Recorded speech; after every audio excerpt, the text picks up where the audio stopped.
Hello, ladies and gentlemen, and welcome to another episode of the Daily Friend Show. I'm your host, Nicholas Lorimer, and today I'm joined by Mr. Chris Hattingh. Chris, how are you doing, man? Hi, Nick. Hermann, doing well, thanks. Looking forward to what should be another stimulating discussion. Indeed. And of course, Mr. Hermann Pretorius is once again joining us this week. Thank you, Hermann.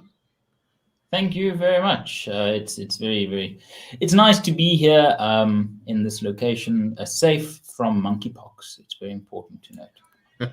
Yes, we'll get to that later. But all right, so let's start off with our first story today, and this is a interesting dispute going on in the municipal government in the municipality of Tshwane, where there was a unsolicited bid by a company to spend 26 billion rand refurbishing the city of, or have the city of Tshwane spend 26 billion rand refurbishing some of its old coal power stations to be able to, I think, use gas to provide electricity for the city in the attempts to reduce load shedding. Apparently, this was going to produce, the plan will produce 800 megawatts of power over the long term. And according to the mayor of Tshwane, Randall Williams, who's from the DA, would ease load shedding. This the power stations in question are Pretoria Rest and Rooiwal coal power stations, which were shut down in 2014, and the idea here is basically to fix them up, fit them with some gas stuff, and allow them to start producing power again. This proposal, however, was shot down. The ANC opposed it and voted against it in the council. The EFF opposed it and voted against it in the council. But surprisingly, perhaps for the coalition government, a member of the coalition, ActionSA, voted the proposal down. And they objected to the report on this unsolicited offer being adopted and forwarded for public comment. The various parties, the ANC said, we reject the report with the contempt it deserves. We want the mayor probed for procurement interference. The report is about refurbishment of 2 power stations. The idea is brilliant. We supported the idea of refurbishing them, but we do not support the way the DA has wanted to procure the service provider. The EFF said they had lost confidence in the mayor, and they said that this must go before the Rules and Ethics Committee because it was tantamount to corruption. ActionSA said that it had raised concerns as part of the coalition discussions with the DA, but did not receive any response. And then went on to say, quote, the report states the bid is unsolicited, yet there is no indication of the 4 legal requirements this unsolicited bid meets in terms of the Municipal Financial Management Act. The DMA, of course, pushed back against this, saying that this is all rubbish and this is a much-needed reform in order to reduce the impact of load shedding on the city of Tshwane. And in fact, he was so upset by some of the corruption claims here, which he said that are unfounded. Randall Williams said he would seek legal counsel as to whether he could perhaps take ActionSA and the EFF to some sort of court of law for slander for accusing him of corruption. Anyway, that aside, Hermann, let's start with you. So, on one hand, we've got this proposal to generate extra electricity, reduce the effects of load shedding, and from a source that's not Eskom. That sounds like a great idea to me.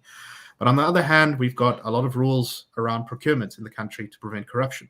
And that's what the opposition parties in this case have raised concerns about. What do you make of the merits of this case? Who's right, who's wrong? Well, I think part of what complicates this situation is the Local Government Municipal Finance Management Act. Not just is the Act's title a mouthful, it also is a rather complex piece of legislation that delegates a lot of responsibilities and power to municipal councils. For example, the applicable section here is section 113 that deals with unsolicited bids, and section 113 essentially sets out that a framework for the consideration of an unsolicited bid must be established. That's the extent of what the law says. It is important to note at this stage that the term unsolicited bid is perhaps more ominous than it deserves. It is a plain old legislative legal term. It isn't an unsolicited bid, isn't immediately suspect. The law makes complete provision for such unsolicited bids to be legally adopted. And what an unsolicited bid essentially just means is, rather than a municipality or a governmental entity stating it has this problem and it invites the public or businesses to apply for the tender to solve that problem, an unsolicited bid is a company approaching the city saying, this is a problem I think you've got, this is a solution I think I can give. So rather than being initiated by the city or the local government, it is initiated by a citizen or a business having interest in the matter. So an unsolicited bid in and of itself isn't problematic. And I think that is partly, especially if you look at the tweets of Bongani Baloyi of ActionSA, it sort of insinuated that an unsolicited bid is by default slightly suspect. That's not the case. A further point worth noting is that this wasn't the adoption of this policy proposal or this tender or this contract. This was merely considering putting it to the public for public consultation. The mayor, right, so and as far as I understand, a report is put before council which suggests this, and once that's voted on, then the process kind of moves forward. It's like step one. It doesn't actually mean necessarily that, you know, the final decision has been made. Precisely, and this is why the allegations of corruption is so bizarre. We're not even close to money changing hands. We're not even close to any sort of official gaining from corrupt dealings. That to just immediately allege corruption just shows what a heated hot button word corruption is. That you can take any government decision, just bang the label corruption on it, and it will immediately cause people to be concerned. This is a project at its very, very initial stages. Now, the DA is supported in this by the Freedom Front Plus, COPE, the ACDP, and the UDM, who have all, whether in official capacity or personally through conversations, said ActionSA just they screwed the pooch here.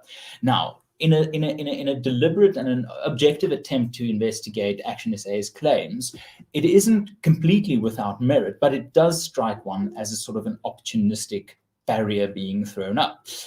Because Section 1132 of the MFMA sets the requirement for this framework to be established. Now, there's 2015 framework, 2005 framework, 2019 framework, and a 2020 framework, from what I could gather.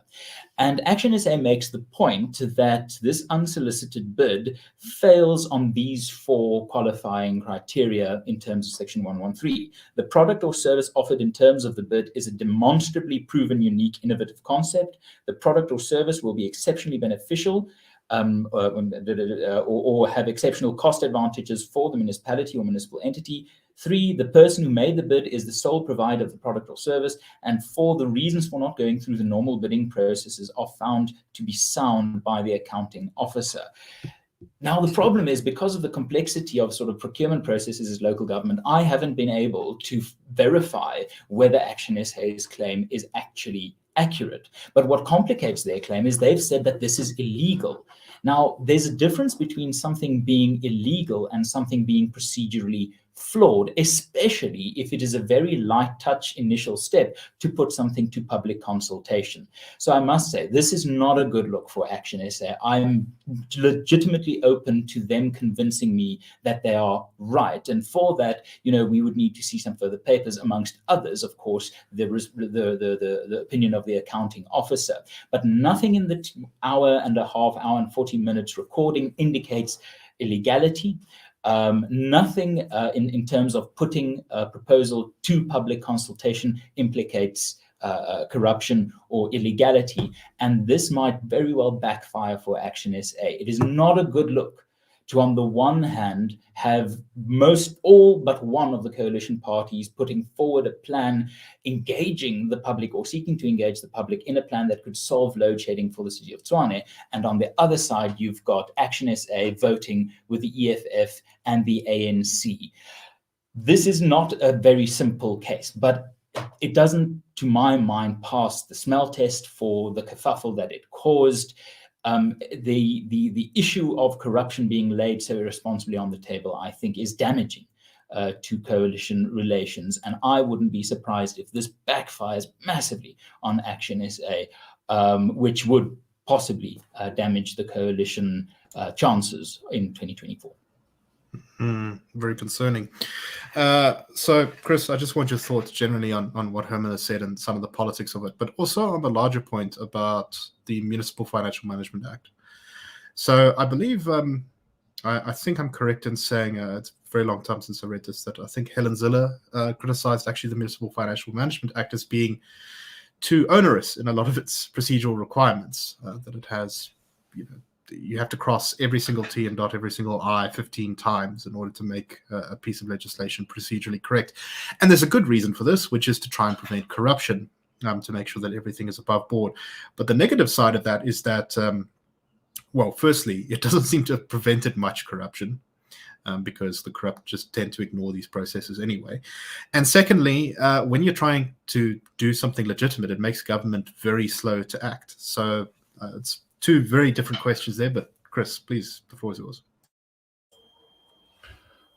I think that's a very good point about just having processes and regulations in place, because you think having more will ensure that actual sort of economic efficiency is done, that the law is observed, that sort of thing. Just today in a CRA client webinar, we presented our latest macro review on South Africa's municipalities and the precarious state of most of those. And it's not like this act and other heaps of binders of regulations have ensured that municipalities have performed well and have actually shown fiscal and financial responsibility and done the right procurement and given the best sort of service, the best bang for buck for consumers and taxpayers.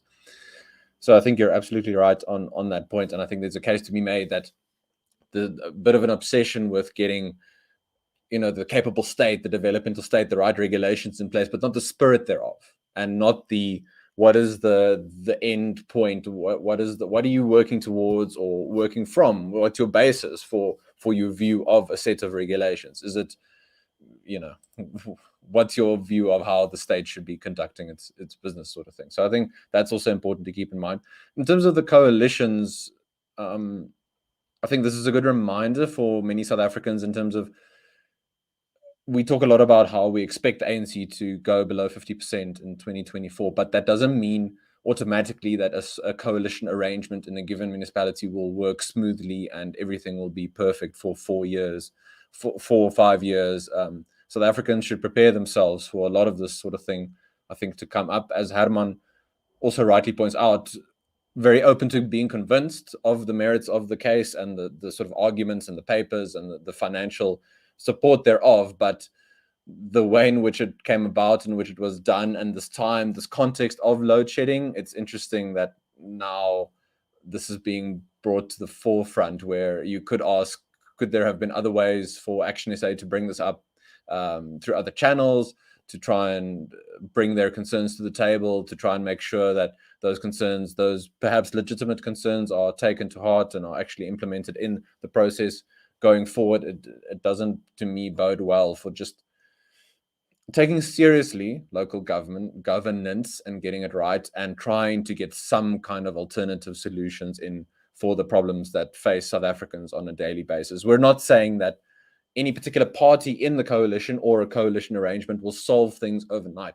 but there's a danger that this can very much be used by especially the ANC and the EFF to drive those to open up fissures in possible coalition partners between them, and make sure that they don't use that momentum that they now have going into 2024. So I think that is quite concerning.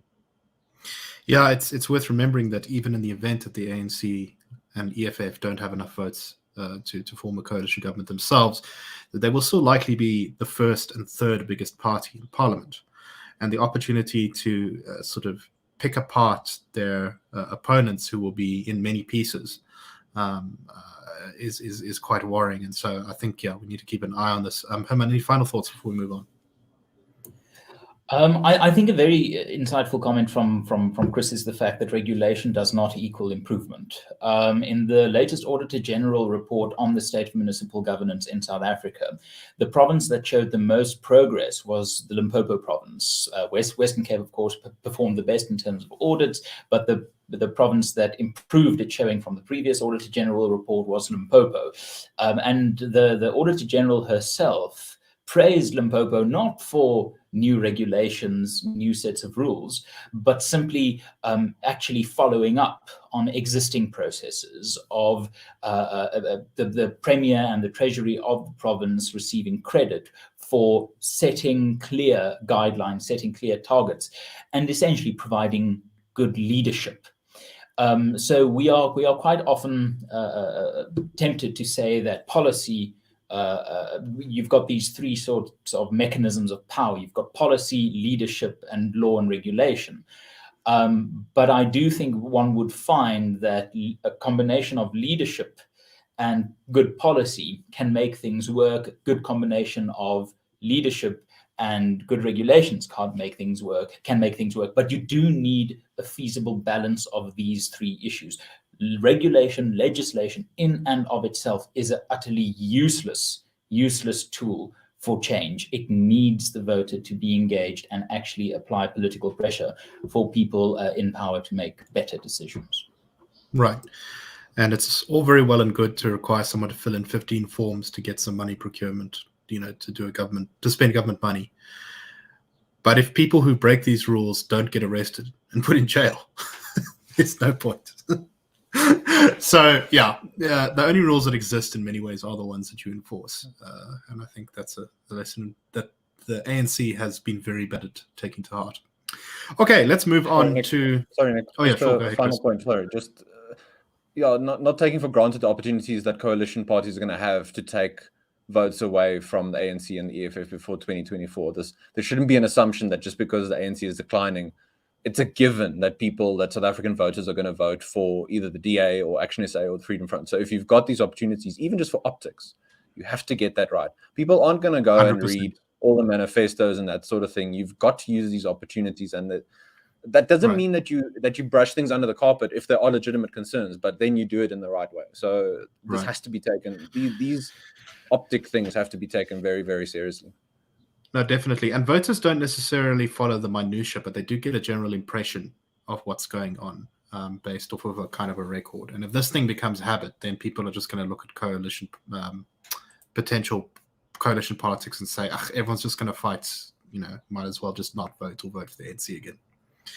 Okay. All right, let's move on to our next story. And this one is kind of funny and not so great and also interesting. So it's a double-barreled one. The first part is that what is described in the news story as a radical shift. The ANC's top six are proposing changes to the ANC's constitution to allow it to expel members for particular crimes. What are those crimes? Well, apparently they're not able to expel people for these crimes currently, and that is they will be able to expel members found guilty of such crimes as murder, rape, sexual assault, serious violence, drug trafficking, money laundering, racketeering, and gang violence. So apparently the ANC is not capable of responding, of expelling members who are found guilty of these crimes currently. But more than that, and sort of tangentially connected to this, is the fact that Enoch Godongwana, our Minister of Finance, indeed one of the most important ministers in government, is currently facing his own scandal. He has been accused by an employee at Kruger National Park of sexual harassment. There's been a complaint lodged against him ever since he took a trip there with his wife. And he's now going to be apparently discussed by the ANC's Integrity Commissioner organization with, I think, not a lot of credibility. But the possibility does, of course, remain, with this story getting some airtime, that Enoch Godongwana could be pushed out of the finance ministry. In which case, who will the ANC replace him with? With Tito Mboweni gone, and of course Enoch gone, the bench of people who can be sort of credible to the business world is, I think, getting a bit thin. So Chris, let me start with you. Firstly, do you have any thoughts on the ANC's proposed change to its constitution, as well as the Godongwana harassment claims and who might replace him if he were to disappear as finance minister. I think the best way to get Minister Godongwana out might be to promise former Minister Mboweni the biggest kitchen that he might desire in Treasury, and he can do whatever he likes. I think he'll chase the whole team out with his various recipes and attempts at cooking and baking. Just on the ANC quote unquote reform, again, this is what we get in terms of reform from a party committed to its ideology. It's sort of... Well, President Ramaphosa did promise that ANC renewal is inevitable and ongoing. Yeah, so maybe we shouldn't hold them to too high, not a high standard, but we should say, oh, it is ongoing actually. So they are trying to reform. I mean, even I don't know where one sort of draws the line of unacceptable behavior. Maybe it's not the case of spending millions on a fire pool, for example, but it's actually murder. So that's interesting. But it does show you that the party, for all the notes at least there'll be some standards. For all the notes of reform and the ANC being listening to the people and wanting to deliver a better life for South Africans, it shows you just how limited they are by their ideological blinders and what they can actually do in terms of changing things. So the rhetoric is there, for example, but not the actual concrete change on the ground. So it's another useful example in that way to show that the party is completely at that bottom of the barrel. That doesn't mean it's not still dangerous, because they can pursue the worst policies possible, for example, prescribed assets or the expropriation bill, the equality amendment bill, all this sort of stuff they can still try and implement and do even more damage to the economy. Just as a final note as well, this update from the Financial Sector Conduct Authority, that the ANC owes 86 million rand in Provident Fund contributions to over 530 of its staff members. So on the one hand, yes, we will make sure that we hold accountable those of our members who are murderers, for example, but we can't pay 530 of our members. So, how do you balance that out? This is why I think that, the ANC really has going to have a tough time recovering, just because so organizationally it's defunct. But that doesn't mean that voters won't continue to support its ideological approach under a new name, i.e. the EFF, i.e. some other new ANC light party. Herman, what do you make of all this? If Enoch goes, who might we see as a new finance minister? Well, the deputy finance minister is a guy called David Masondo. Now, David Masondo is a terrifying guy. Honestly, I'll read just 2 sentences or 3 sentences from a piece that he wrote in 2005 when he was the national chairperson of the Young Communist League. Capitalism is like a poison. It kills. It preys on death and the poverty of the working class. The clarion call for the building of young capitalists is tantamount to a call for the creation of more poverty. So that is typically the guy. Okay, fair enough. It is 15 years ago, or more than 15 years ago. It's a while ago. But I'm not aware of any renunciation of any of these claims. We have similar claims made as recently as 2009. So the point is, this guy is a danger. So it might be him, it might be the current Minister for Human Settlements, Kubani Ngubane. But I must say, what this portrays on sort of a deeper level is that the ANC is not the top 6. The knows that the ANC is in full collapse, because the usual route for expulsion from the party is, I think, from the 2017 Constitution, Clause 25, that refers matters to the disciplinary committee, and that it is upon the decision of a disciplinary committee that expulsion will then kick in. The fact that you need sort of another rule on top of the disciplinary committee sort of fundamentally questions the validity and integrity of the disciplinary committee in the first place. If a disciplinary committee can't expel someone for murder, then you really have to question what the point there is. So I do think it is, like the payments issue, indicative of just full-on structural collapse of the ANC. It's a sinking ship, and they've got basically bits of Band-Aid that they are just trying to cover everywhere. To be also taken into account is the fact that we are heading into our December ANC election conference, and no one is spared. No one is spared. And the attack on Godongwana is probably part of the upping the ante for that. It is a fascinating time. It's not a position I would want to be in, not Godongwana, but just in the ANC in general. It's a dog-eat-dog world, and it's a party with a habit for being rather brutal in eliminating opponents. Indeed. I don't think the scandal's anywhere near enough strength yet to knock out Godongwana, but it's definitely worth keeping an eye on. Okay, so let's move on to our last topic for today, and this one is particularly amusing to me. So, of course, the World Health Organization has been speaking recently quite a lot about the spread of monkeypox, a cousin of smallpox, which appears, I haven't read that much about the science, but as far as I understand, it seems to have, the latest variant seems to have evolved into a form that can most easily be spread by sexual contact. And this has caused outbreaks outside of West Africa where the disease is normally found. And there's now, I think, 35,000 cases across the world, including 4 in South Africa. It clearly doesn't seem to be anything like the kind of health thing that COVID was, but it's still something, health authorities should keep an eye on. And the World Health Organization showing that it is not perhaps got its eye on the ball on this one, has been very concerned about the fact that the disease is called monkeypox. Concerns have been raised that this is in some way discriminatory, that it's racist, that it makes people not take the disease seriously. I don't know how much substance there is to any of that criticism, but anyway, in light of this, the World Health Organization has decided that it's going to be soliciting public comment on what they should rename monkeypox. They say it's very important that we find a new name for monkeypox because it is this best practice not to create any offense to an ethnic group, a region, a country, or an animal. So apparently we're not going to be able to call it, I don't know, gorilla pox as well. The World Health Organization is very concerned by this issue, and we want to find a name that is not stigmatizing, they added, without giving a timeline as to when this would be done.